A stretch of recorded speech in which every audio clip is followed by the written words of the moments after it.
Bonjour à tous, c'est Phoenix pour la chaîne Des Fiers de Jeux. Aujourd'hui, je vous présente Solenia. Solenia, c'est un jeu de Sébastien Dujardin, illustré par Vincent Dutré. C'est Pearl Games qui nous fait ça. Pour 1 à 4 joueurs, 10 ans et plus, 30 à 45 minutes de partie. Il y a un solo à l'intérieur, c'est un beat your own score, c'est le système où vous allez devoir battre votre propre score. Il y a un automa, mais il sera uniquement là pour vous gêner. Un très beau matériel. Écoutez, on lance le générique et la mise en place.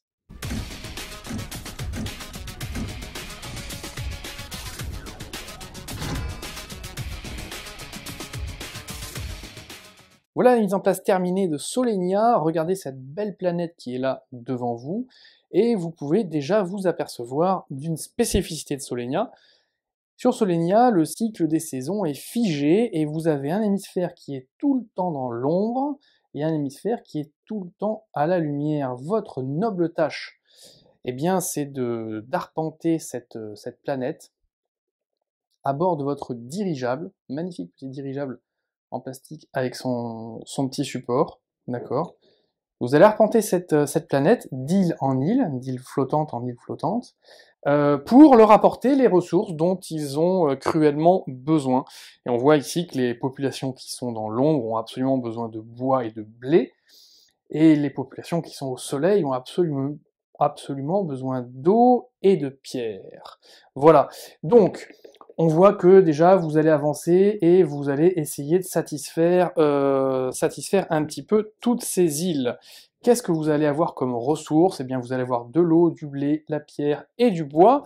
Et puis ici, des petites étoiles qui symbolisent vos points de victoire et qui serviront du coup à comptabiliser tout ça à la fin. Donc voilà la planète, votre dirigeable, et ici votre dirigeable il est symbolisé eh bien par ce petit plateau, ici, vous voyez un petit soleil, c'est la face été, vous avez une face hiver de l'autre côté, dont je ne vais pas parler, une petite variante avec. Voilà, qu'est-ce qu'on trouve ici? Eh bien on trouve 1, 2, 3, 4, 5, 6, 7, 8 emplacements sur lesquels vous allez pouvoir placer des ressources. Vous avez 8 places pour embarquer avec vous ces ressources-là. Si par la suite vous en obtenez plus, eh bien il faudra faire un choix, vous ne pourrez en prendre que 8 avec vous. Ici, vous avez un paquet de cartes qui est le paquet de cartes de l'automa, c'est un paquet de cartes normal d'un des 4 joueurs, c'est 16 cartes au total, et un dé qui servira à jouer de manière aléatoire ces mouvements. Ici, les 16 cartes qui sont les vôtres, et ici, les différents contrats, car vous allez devoir, je vous ai dit, livrer des choses à cette population. Vous avez des contrats de livraison nuit et des contrats de livraison jour qui vont vous rapporter des points si vous les honorez. Ici, 2 points de victoire si vous arrivez à livrer un blé et une pierre, et ici, 9 points de victoire si vous arrivez à livrer 3 os, un bois et un blé. Alors, comment est-ce que ça fonctionne? Alors déjà, vous allez commencer, vous, à tirer 3 de vos cartes, voilà, que vous allez placer ici, et vous allez en prendre une parmi ces 3, que vous allez remplacer par la suite. Chaque carte est jouée une seule fois, donc 16 cartes, vous aurez donc 16 tours de jeu. En 16 tours de jeu, il faut essayer de faire le maximum de points possible. Alors à votre tour de jeu, qu'est-ce que vous faites? À votre tour de jeu, eh bien, vous prenez une de ces cartes et vous la placez, eh bien, sur une des îles présentes ici. Alors les îles présentes, il y en a 2 types, il y a les îles volantes. Les îles volantes, eh bien, ce sont des îles qui produisent des ressources. Ici, on voit l'iconographie est assez bien faite. Ici, on voit du bois, de la pierre, de l'eau et du blé. Voilà. Ça, c'est les îles volantes, et il y a des cités volantes. Elles sont représentées par des étoiles avec une ville par-dessus. Voilà, les cités volantes, elles vous rapportent eh bien, des étoiles, donc des points de victoire. Alors, qu'est-ce qui se passe quand vous tirez une carte, quand vous en choisissez une? Eh bien, vous la placez. Et vous la placez comment? Eh bien, vous la placez autour, de manière adjacente à votre aéronef ou à une carte déjà posée. Voilà, donc si on était dans cette configuration-là, bien je le place ici, j'ai le droit. Et si on est dans cette configuration-là et que c'est à nouveau à moi de jouer, bien je peux la placer où je veux, adjacent à cette carte-là, ou adjacent à l'aéronef, voire sous l'aéronef. Alors qu'est-ce qui se passe? La carte, il y a 3 emplacements particuliers sur une carte. Le premier, c'est le chiffre qui est en haut ici. C'est 0, 1 ou 2. C'est le nombre de ressources que vous allez récupérer. Les ressources sont lesquelles? C'est les ressources que vous allez voir à travers le hublot. Donc si vous mettez sur une île volante, eh bien, vous allez récupérer la ressource qu'elle produit. Ici, du bois. Ici, de l'eau. Si vous mettez sur une cité volante, eh bien, vous récupérez ici, par exemple, des étoiles, donc des points de victoire. Voilà, donc je reviens ici. 1, eau. Donc je récupère une eau que je place dans n'importe quel emplacement, peu importe, hein, dans la limite de 8, de mon aéronef. Petit point particulier, quand vous jouez une carte avec le chiffre 0, comme vous pouvez le voir, il y a un aéronef dessiné, enfin votre dirigeable qui est dessiné. Donc quand vous jouez 0, déjà ça vous rapporte rien, aucune ressource. Si par exemple je me mets ici, la pierre, je rapporte 0 pierre. Et comme c'est bien précisé, quand on fait un 0, eh bien on avance son aéronef. Et donc on l'avance d'un cran, et on retire le dernier cran. Comme vous pouvez le voir, la planète elle est constituée comme ça. C'est des lamelles recto-verso, face jour, face nuit. Vous voyez, inversement. Et donc quand on avance, on retire la dernière, on la retourne, et on la place devant. Et comme ça, vous voyez un peu le schéma. Je vais avancer ici, à travers le jour, petit à petit, et là vous voyez qu'ici il y a une lamelle mixte, et bien quand je la retournerai, on rentrera dans la nuit, et on va faire comme ça plusieurs fois le tour de la planète. Alors, point particulier, quand il y a des cartes sur cette dernière lamelle, et je vais vous montrer ici un exemple, en mettant plusieurs, voilà. À partir du moment où je fais un 0, j'avance, et je retire la dernière lamelle. Voilà. Qu'est-ce qui va se passer ici? Eh bien, c'est la dernière partie de la carte, tout en bas, d'accord, qui a une iconographie particulière, qui va vous servir. Quand vous avez un chiffre, ici 1 par exemple, eh bien, quand vous faites cette phase d'enlèvement, vous retirez cette lamelle, vous allez défausser vos cartes, mais vous allez rapporter ce qui est inscrit en bas. Donc ici, 1, eh bien, c'est une pierre. Ici, peu importe ce qu'il y a dans le hublot, c'est une pierre et un bois qui sont dessinés, donc quand l'enlèvement arrive, eh bien, je rapporte une pierre, un bois. Et ici, il y a une condition particulière, vous voyez que c'est une île volante pierre. Si c'est ça, c'est un point de victoire. Si c'est pas ça, non. Ben là, voyons, c'est une île volante eau, donc bah, c'est pas rempli, donc je ne rapporte rien. Ces cartes-là sont défaussées. On retourne, et voilà, on continue comme ça la partie. Donc vous voyez déjà qu'il y a un petit trick particulier sur la pose des cartes. La pose des cartes est très importante pour savoir ce que vous voulez prendre tout de suite et ce que vous voulez rattraper, enfin avoir quand il va y avoir une avancée. Et évidemment, en fonction d'où vous le mettez, eh bien, vous allez retirer les lamelles plus ou moins tôt. Voilà, ça c'est une partie assez intéressante. Avant de vous parler de l'automate, je vais tout de suite vous parler du scoring. Comment est-ce qu'on score une fois que vous avez bien joué vos 16 cartes? D'accord, hein, c'est l'automate qui commence à jouer, et puis ensuite c'est chacun votre tour. Et à la fin de la partie, bien, vous allez voir compter vos points. Dernier point particulier, c'est si vous vous positionnez sur une cité volante. Les cités volantes, c'est celle avec des étoiles. Et alors quand vous vous positionnez sur une cité volante, donc imaginons par exemple que je sois voilà, ici, je décide de me positionner sur cette cité volante-là. Alors déjà, vous voyez, ça me rapporte 2 points de victoire. Donc je ramasse 2 étoiles ici, que je stocke sur le côté.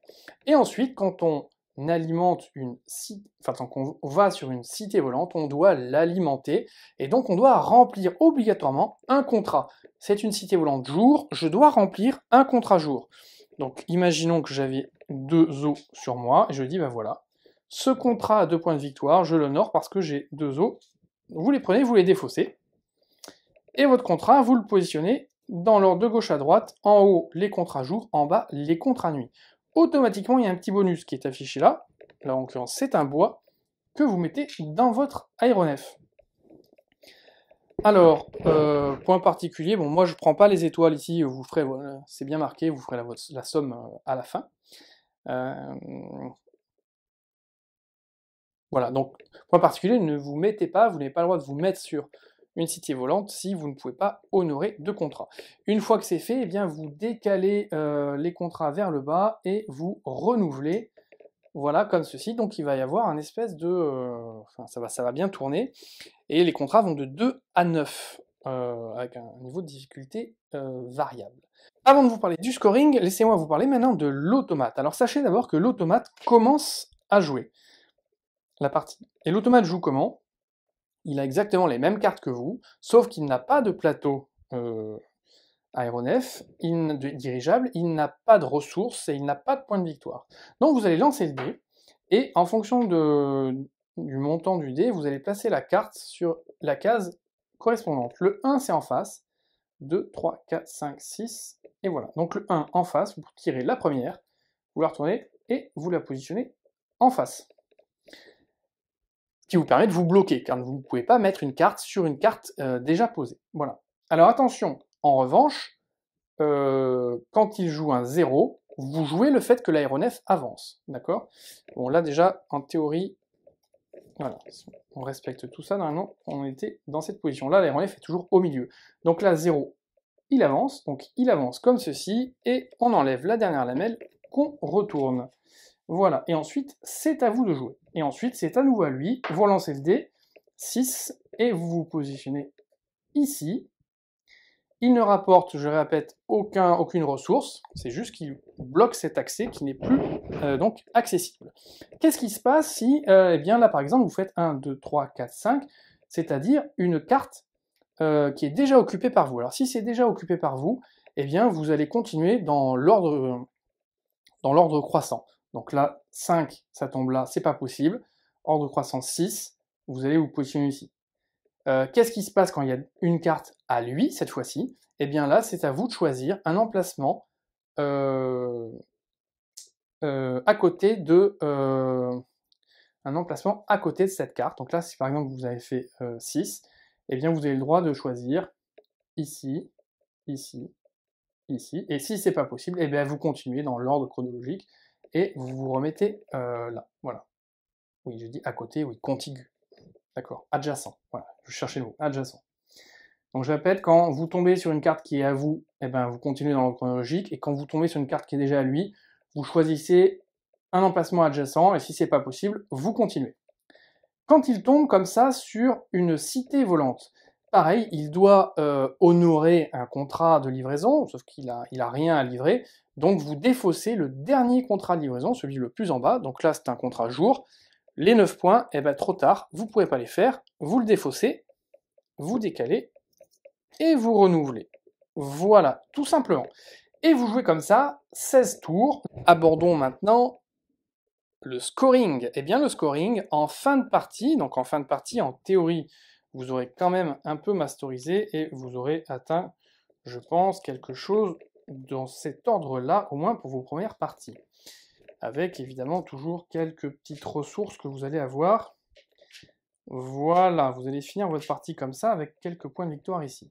Eh bien, le scoring se fait de la manière suivante. Vous scorez toutes les étoiles que vous avez ramassées. Ces étoiles, vous les ramassez comment? Eh bien, en positionnant des cartes sur les cités volantes qui ont des étoiles, et avec des cartes avec des chiffres 1 ou 2, ou lors de l'enlèvement, en ayant une condition spéciale qui vous rapporte des points de victoire. D'accord? Donc vous sommez toutes ces étoiles que vous avez récupérées. Vous sommez toutes vos étoiles de vos contrats jour et de vos contrats nuit. Et ensuite, vous regardez l'ensemble de binômes jour-nuit que vous avez, qui se font face. Si vous en avez un seulement, c'est-à-dire si vous n'aviez pas ça par exemple, un seulement, eh bien ça vous rapporte un point en plus.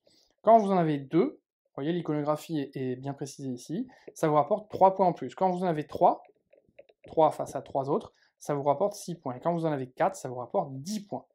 Ensuite, là vous devez déjà marquer 5 et 5 points, ça vous rapporte 10 points et 10 points, mais c'est déjà marqué sur les emplacements. Et enfin, les ressources qui vous restent. Pour 2 ressources, 1 point de victoire. Donc ici, 1 point, et puis la dernière, elle ne compte pas. Donc 2 points de victoire. Et ensuite, eh bien, comment vous mesurez votre valeur? Eh bien, vous regardez ici sur la fiche du jeu en solitaire, une échelle de valeur qui va de en dessous de 40 où vous êtes indigne, et croyez-moi, vous risquez de faire en dessous de 40 au début, jusqu'à plus de 75 où vous êtes considéré comme un homme dieu par les habitants de Solenia, extrêmement difficile à atteindre. Donc un vrai challenge solo, croyez-moi, c'est vraiment pas simple. C'est un jeu qui, à mon sens, gagne à être joué en multi, parce que vous pouvez vous bloquer, parce qu'il y a une vraie course au point. Mais en revanche, en solo, il y a un petit côté sympathique torture des méninges pour savoir où se placer le mieux, avec le petit aléa évidemment. Alors de vos cartes certes, mais surtout des cartes de l'automate.